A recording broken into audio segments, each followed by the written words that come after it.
राघव चड्ढा ने जो आम आदमी पार्टी के साथ दगाबाजी की और जो आज का सबसे स्वाभाविक काम है कि बीजेपी में चले जाना, वो कर दिया। और अकेले नहीं गए बल्कि आम आदमी पार्टी के 6 और सांसद तोड़कर बीजेपी में चले गए। आखिर इसके पीछे की कहानी क्या है?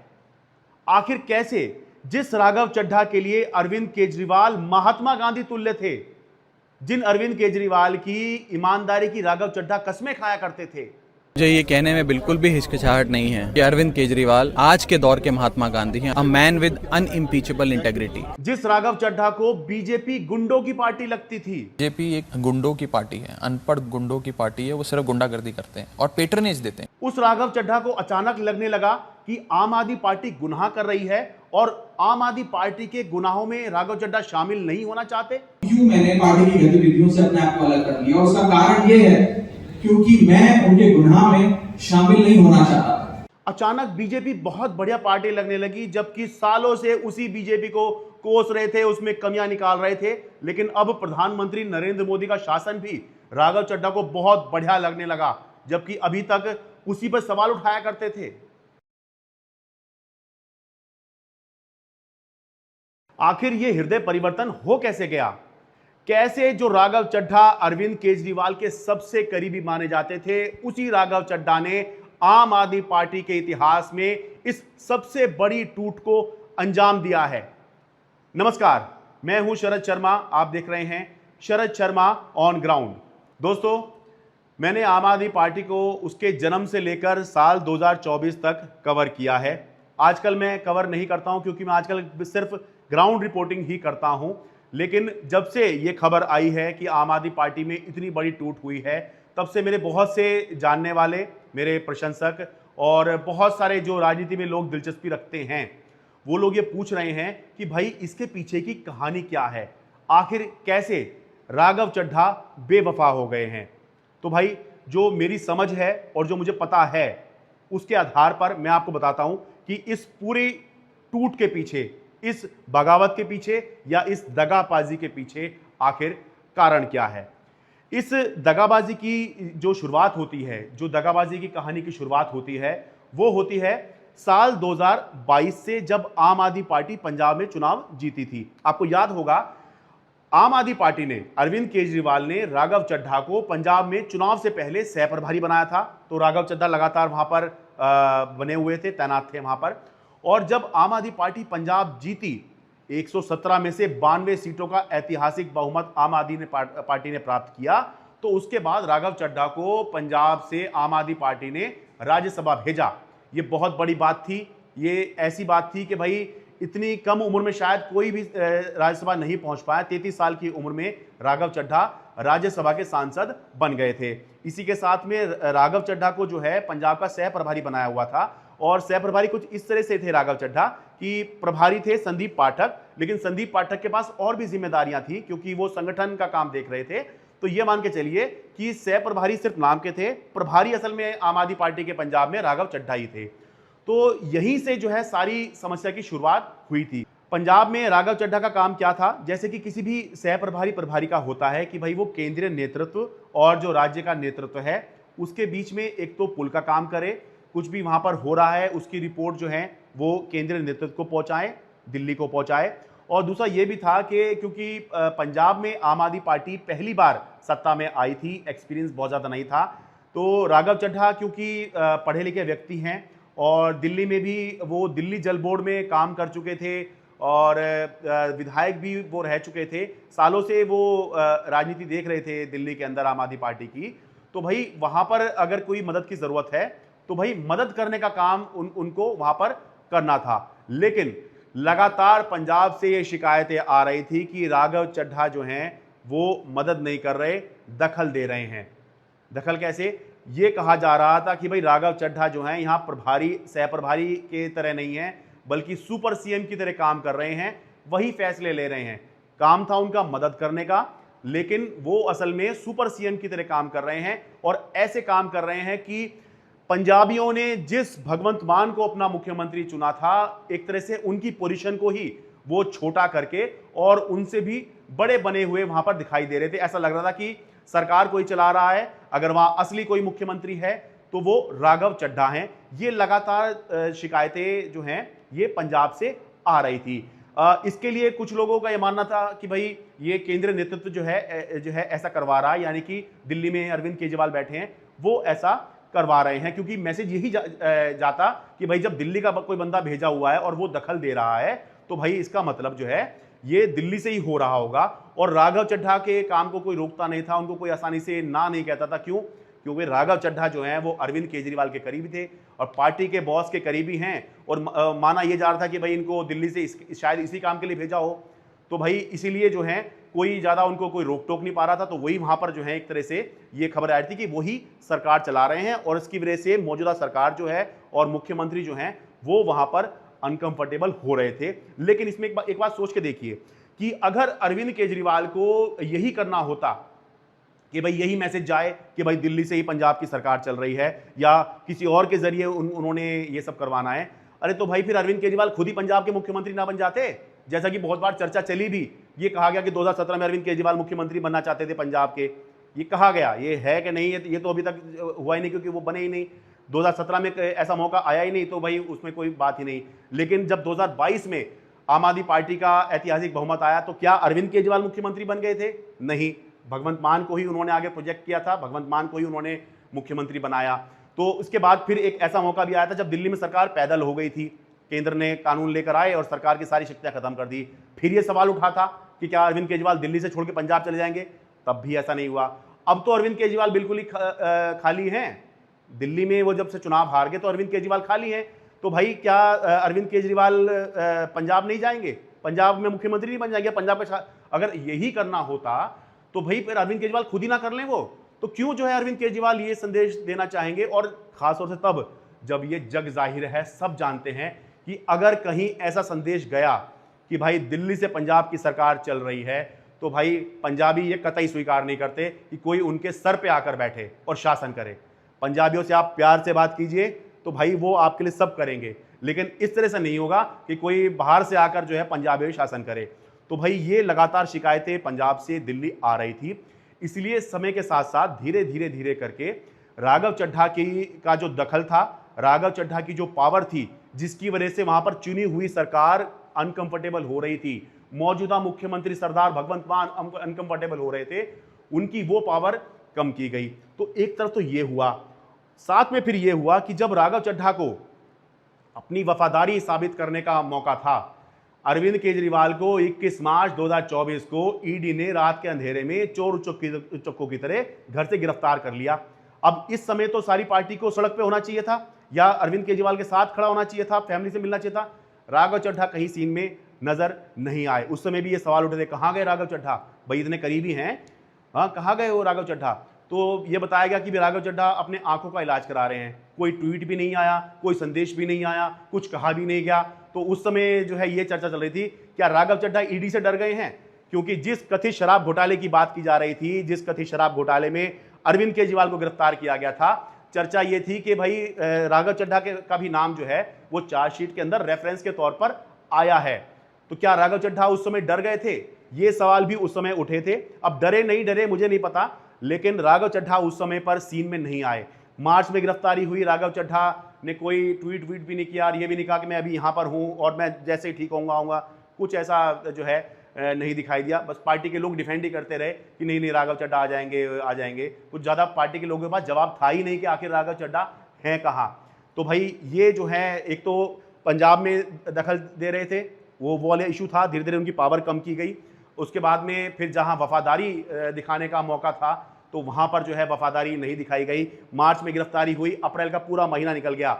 मई में जब सुप्रीम कोर्ट में, मई 2024 में जब सुप्रीम कोर्ट ने अरविंद केजरीवाल को अंतरिम जमानत दी कि ठीक है चुनाव चल रहे हैं लोकसभा के, आप प्रचार कर लीजिए, प्रचार के लिए केवल जमानत दी, तब जाके अरविंद केजरीवाल के सामने राघव चड्ढा प्रस्तुत हुए, सीधा उनके घर पर वो पहुंचे थे, तो तब जाके वो सीन में आए। अच्छा, इसके बाद ये सब चलता रहा। ये भी दिखाई दिया जो राघव चड्ढा कह रहे हैं कि अरविंद के आम आदमी पार्टी के गुनाहों में शामिल नहीं होना चाहता। जैसे ही अरविंद केजरीवाल सितंबर 2024 में जेल से निकलकर आए थे, अपने घर आए थे, पहला बंदा जिसने उनको झप्पी डाली थी, पंजाबी में झप्पी बोलते हैं, उनसे गले मिला था, वो और कोई नहीं था, यही राघव चड्ढा थे। ये राघव चड्ढा ही थे जो सबसे पहले अरविंद केजरीवाल से गले मिले थे। यानी कि जो आम आदमी पार्टी के गुनाह हैं, राघव चड्ढा को सितंबर 2024 तक भी नहीं दिखाई दे रहे थे। उसके बाद भी वो आम आदमी पार्टी में शामिल रहे, सब कुछ चलता रहा, ठीक है। उसके बाद में एक ऐसा मौका आया जहां पर आम आदमी पार्टी को ये लगा, ये सब मैं अपनी जानकारी से बता रहा हूं, सोर्सेज हैं। एक समय ऐसा आया जब सौरभ भारद्वाज, आम आदमी पार्टी के दिल्ली प्रदेश प्रमुख हैं, पूर्व मंत्री हैं दिल्ली सरकार के, उनके घर पर ईडी ने रेड कर दी। अब पार्टी के तौर पर यह फैसला हुआ, आम आदमी पार्टी के अंदर यह फैसला हुआ कि भाई इस रेड को हम जो है इसका मुखालफत करेंगे, विरोध करेंगे और सौरभ भारद्वाज के साथ हम डट के खड़े होंगे। ये बहुत नेचुरल सी बात है, आपकी पार्टी के दिल्ली प्रमुख है, आपने खड़ा होना ही है। तो ये कोई बहुत अनोखा काम इसमें नहीं हो रहा है। तो ये कहा गया भाई सब ट्वीट कीजिए, सब पोस्ट कीजिए। लेकिन राघव चड्ढा ने एक सामान्य सा पोस्ट भी उस समय नहीं किया जिसमें जो है ईडी के कार्य पर सवाल उठाया जाए या फिर केंद्र की बीजेपी सरकार पर कोई सवाल उठाया जाए। तो वहीं से मैं आपको बता रहा हूं, ये मुझे बिल्कुल अपने सोर्सेज पक्का पता है, बहुत उच्च पदस्थ सूत्रों से पता है। उसी समय पर जो है जब राघव चड्ढा ने पोस्ट नहीं किया तो राघव चड्ढा को पार्टी के व्हाट्सएप ग्रुप से निकाल दिया गया। तभी से, क्योंकि ये कंफर्म मान लिया गया कि अब राघव चड्ढा बीजेपी के पूरी तरह से संपर्क में हैं, कॉम्प्रोमाइज हैं, तभी एक सामान्य सा ट्वीट भी नहीं कर रहे हैं। तो ये वहां से जो है एक तरह से अब वो ग्रुप से बाहर हो गए। उसके बाद राघव चड्ढा ने जो है अपनी सामाजिक मुहिम शुरू करी, वो मुहिम शुरू करी जिसके लिए उनको सांसद होने की, संसद में आने की, पॉलिटिकल पार्टी ज्वाइन करने की कोई जरूरत नहीं है। अलग अलग सामाजिक मुद्दे उन्होंने उठाने शुरू किए और जिसमें किसी को कोई दिक्कत नहीं होती, ना सत्ता पक्ष बुरा मानता है, ना विपक्ष बुरा मानता है, कोई बुरा नहीं मानता, सब कहते हैं हाँ हाँ सही बात है। तो वो सोशल वर्क वाला काम शुरू कर दिया। तो ये सब जो है ये इन्होंने किया था। लेकिन ये बात भी तय है कि भाई आम आदमी पार्टी को इस बात का एहसास पहले नहीं था, लगता था कुछ लोग हैं, लेकिन आम आदमी पार्टी को इस बात का एहसास नहीं था कि राघव चड्ढा अपने साथ 7 कुल सांसद तोड़ के ले जाएंगे। अब सोचकर देखिए कि अगर राघव चड्ढा की आम आदमी पार्टी के साथ नहीं बन रही है तो भाई उनके सामने 2-3 बेस्ट पॉसिबल रास्ते होते हैं। पहला, भाई वो पार्टी छोड़ दें, पार्टी छोड़ने के साथ ही उनकी सांसदी एमपीशिप भी जाएगी, नंबर 1। अगर वो ऐसे ही सीधा बीजेपी में चले जाएं तो भी उनकी सांसदी जाएगी। और क्या बीजेपी उनको एमपी बना देगी राज्यसभा का? नहीं, राज्यसभा की सीट बहुत कीमती होती है, बहुत बहुत कीमती होती है। बड़े बड़े लोग जो हैं अपने आप को घिस घिस के चले गए, राज्यसभा नहीं पहुंच पाए। तो भाई ये बीजेपी कतई राघव चड्ढा को एमपी राज्यसभा से नहीं बनाती। अगर वो ऐसे ही बीजेपी में आ जाते तो उनकी सांसदी जाती और बीजेपी उनको सांसद नहीं बनाती तो राघव चड्ढा का कुछ वैसे ही कुछ नहीं हो पाता। तो तब ये संभवतः ये प्लान बना होगा कि भाई खाली ऐसे करके काम नहीं होगा और बीजेपी डील दे नहीं रही होगी कि भाई आप आ जाओ, हम आपको बना देंगे। भाई क्यों बना दें, कुछ फायदा भी तो होना चाहिए। क्योंकि राघव चड्ढा, आपको बताऊं, राघव चड्ढा कोई जमीन के नेता तो है नहीं, आम आदमी पार्टी के वो नेता थे, लेकिन आम आदमी पार्टी में अरविंद केजरीवाल के अलावा उनको कोई पसंद नहीं करता था। जो लोग उनके साथ काम भी करते थे वो इसलिए ही काम करते थे कि भाई पार्टी के बॉस के करीबी हैं तो भाई आप काम कीजिए, और पसंद नापसंद तो चलती रहती है। तो भाई क्या फायदा था राघव चड्ढा को अपने यहाँ लाने का, सिवाय इसके कि भाई थोड़ा बहुत आम आदमी पार्टी को आप डेंटी तो मारोगे। तो भाई वो डील मिल नहीं रही होगी। तब संभवतः राघव चड्ढा ने जो है बाकी लोगों को भी इकट्ठा किया, असंतुष्टों को इकट्ठा किया। असंतुष्ट जैसे स्वाति मालीवाल हैं, उनका विवाद चल रहा है पहले से ही आम आदमी पार्टी में, तो भाई उनको इकट्ठा किया। तो ये 1 से 2 हुए। फिर कुछ जो हैं उद्योगपति हैं, बिजनेसमैन हैं, अब जैसे ये हैं अशोक मित्तल, इनके यहाँ तो 14-15 को ईडी ने रेड मारी और 24 तारीख को ये बीजेपी में आ गए। तो भाई इसका मतलब एक बात ये भी क्लियर है कि भाई ईडी रेड का मतलब ये होता है, ये बंदा ये नहीं मान लेना चाहिए बंदा भ्रष्टाचारी है, वो उसके बाद भी क्लीन हो सकता है, कोई दिक्कत वाली बात नहीं है। भाई बीजेपी में ज्वाइन कर लिया आप तो कोई दिक्कत वाली बात नहीं है। तो भाई वो इसलिए जो है साथ में जुड़ गए कि भाई ईडी ने रेड मार दी है तो और कोई रास्ता नजर नहीं आएगा। तो 1 से 2 हुए राघव चड्ढा के बाद हुई स्वाति मालीवाल के बाद हो गए अशोक मित्तल, ये 3 हो गए। फिर हरभजन सिंह को तो वैसी पार्टी से कोई खास मतलब कभी रहा ही नहीं। उन्होंने तो अपने ट्विटर के बायो में भी जो है कभी लिखा नहीं कि वो आम आदमी पार्टी के राज्यसभा सांसद हैं, और कोई खास उनका कोई संसद में भी हम ऐसा कोई खास वो नहीं देखते हैं। तो भाई और उनको भी अब ये है कि भाई वो पूर्व क्रिकेटर हैं, अपने बिजनेस पर ध्यान देना है, तो भाई एक तरह से ये समझिए वो बिजनेसमैन हैं। तो भाई 3 से ये हो गए 4। अब आए भाई विक्रमजीत साहनी, बिजनेसमैन हैं, तो और वैसे भी कि वो उनके आप देखेंगे सोशल मीडिया प्रोफाइल, कहीं ऐसा नहीं लगता है कि वो आम आदमी पार्टी के सांसद हैं। वो सबसे बना के रखते हैं, चाहे बीजेपी हो चाहे कांग्रेस हो, आम आदमी पार्टी सबसे बना के रखते हैं। तो भाई जहाँ अब ये 3 हो गए थे, वहाँ पर ये 4 हो गए, वहाँ से 5 हो गए, और बचे राजेंद्र गुप्ता अभी आम आदमी पार्टी में आए थे, लेकिन जो है बिजनेसमैन हैं, तो भाई और क्या कर सकते हैं। तो भाई राजेंद्र गुप्ता भी जो हैं वो अब बीजेपी में चले गए। सबसे ज़्यादा जो हैरान करने वाला मामला है वो संदीप पाठक का ही है, क्योंकि जनरल सेक्रेटरी ऑर्गेनाइजेशन थे, उनके बारे में कोई पॉलिटिकल एम्बिशन वाली बात नहीं सुनी थी, कोई ये नहीं सुना था कि भाई कुछ ऐसा वैसा मामला है। उनकी कोई वो राजनीति में आए ही अरविंद केजरीवाल की वजह से थे, और अरविंद केजरीवाल जैसा कहते थे वो वैसे ही करते थे, संगठन का काम करते थे। तो सबसे चौंकाने वाला जो नाम है इस पूरे उसमें वो संदीप पाठक का ही है। अब सारा सवाल ये उठता है कि भाई लोग ये कह रहे हैं कि पंजाब में आम आदमी पार्टी को झटका लगेगा और बड़ा मुश्किल हो जाएगा आम आदमी पार्टी के लिए। तो भाई देखो, पहले मैं एक चीज़ क्लियर कर दूं, आम आदमी पार्टी चुनाव जीतेगी या नहीं जीतेगी मैं इस पर कोई टिप्पणी नहीं कर रहा हूं, ये तो पंजाबी बताएंगे क्योंकि अभी तो चुनाव बहुत दूर है, अभी तो बहुत दूर है चुनाव। 5 साल पहले भी माहौल कांग्रेस का था पहले, लेकिन आखिरी में आके चुनाव आम आदमी पार्टी ने निकाल लिया था। तो कौन जीतेगा मैं इस पर तो कुछ नहीं कह रहा हूं, लेकिन मैं इतना बता रहा हूं कि मैंने पंजाब को, पंजाबियों को बहुत करीब से देखा है, कवर किया है, इसलिए मैं कह सकता हूं कि इन चीज़ों का पंजाबियों पर कोई असर नहीं होता। कि आपने 7 में से 6 सांसद पंजाब के तोड़ लिए राज्यसभा के, तो पंजाबी अब ये सोचेंगे कि अच्छा यहाँ पे भाई अब बीजेपी आ गई है, ऐसे नहीं सोचते पंजाबी ऐसे भी नहीं सोचते कि अच्छा बीजेपी अभी वहाँ पर 2 पर है, 2 विधायक हैं पंजाब में बीजेपी के पास में, तो अब जो है 2 से 10 करने हैं, 2 से 20 करने हैं, या सरकार बनानी है। पंजाबी ऐसे भी नहीं सोचते भाई। पंजाबी जो है ना वो इमोशनल भी होते हैं और समझदार भी होते हैं। तो कोई अगर ये सोच रहा है कि वो ऐसे करके या वैसे करके जो है पंजाब में सरकार बना लेंगे, ऐसे नहीं होगा। बहुत कुछ डिपेंड करेगा कि आम आदमी पार्टी पंजाब में गवर्नेंस किस तरह से देती है। जो वादे किए हैं उन्होंने, क्या वो पूरे हो पाए हैं, कितने हो पाए हैं, पंजाबी उस पर परखेंगे और ये देखेंगे कि क्या उनको बीजेपी या कांग्रेस की सरकारें चाहिए। कांग्रेस की तो सरकार पहले भी थी, क्या बीजेपी जो है उनको लाने की ज़रूरत है? हालांकि बीजेपी सरकार पहले रह चुकी है, अकाली और बीजेपी का पहले गठबंधन था। ऐसा नहीं है कि बीजेपी पंजाब में बिल्कुल कोई नई पार्टी है, तो ये बीजेपी अकाली का पहले गठबंधन रह चुका है, अभी फिलहाल गठबंधन नहीं है, ये सब अलग अलग हैं। तो भाई क्या ये चाहिए, या अकाली दल जो पहले था जो अपने आप को रिवाइव करने की कोशिश कर रहा है, क्या वो चाहिए, या आम आदमी पार्टी रिपीट करनी है?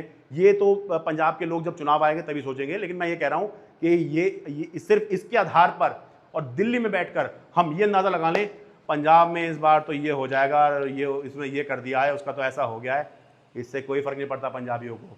पंजाब जो है वो एक सच में ही एक स्टेट नहीं है, एक इमोशन है, और ये इमोशन जो है ना, ये ज़रूरी नहीं कि बह जाए, ये समझदारी से सोचता भी है, ठीक है, और ऐसे ऐसे जवाब देता है। ये पंजाबी वो लोग हैं, याद रखिएगा, पंजाबी कौन है?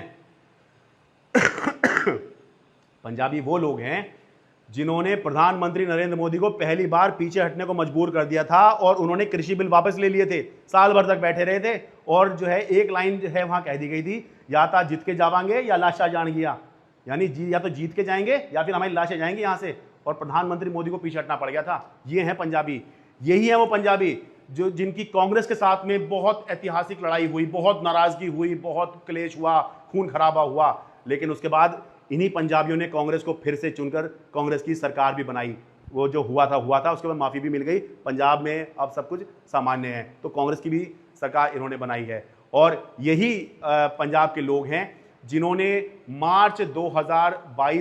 फरवरी मार्च 2022 में ऐतिहासिक बहुमत के साथ भगवंत मान को मुख्यमंत्री बनाया, आम आदमी पार्टी को चुनाव जितवा दिया, और 3 महीने बाद उसी संगरूर सीट से आम आदमी पार्टी को चुनाव हरवा दिया, जहां से आम आदमी पार्टी अपने सबसे बुरे दौर में भी चुनाव जीत गई थी। मुख्यमंत्री की सीट खुद आम आदमी पार्टी हार गई।